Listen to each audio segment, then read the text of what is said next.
من اسمم شفیقه، یک دختر بدبختی هستم. مال خاک ایران نیستم، مال روسیه هستم. 30 سال پیش 40 سال پیش من پدر مادرم آوردن تهران. بعد پدر مادرم مردن. از بی کسی توی این محیط بدبختی افتادم. رایچایی هم ندارم، بچه دارم هستم. اگه یه کاری یه بدبختی بیچارگی باشه چرا نمیکنم؟ میکنم.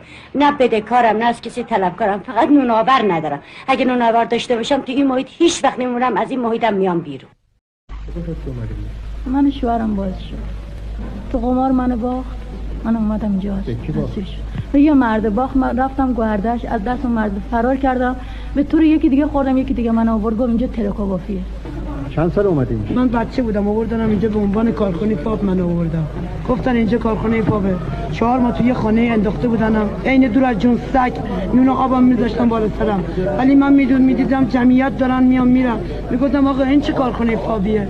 و چرا دستگاه مسگاهی وجود نداره؟ دور بشه دشمناتون نخواد ببینه، آدم تا محتاط نباشه نمیدونه قصه گردی چیه، آوارگی تا نکشه نمیدونه قصه مجنون چیه. صبح رفتم تو من 2004 دقیقه شدم رفتم سیگار خریدم خرج بچه هم میکنم. کرا خونم دار چیکار کنم؟ روی ندارم.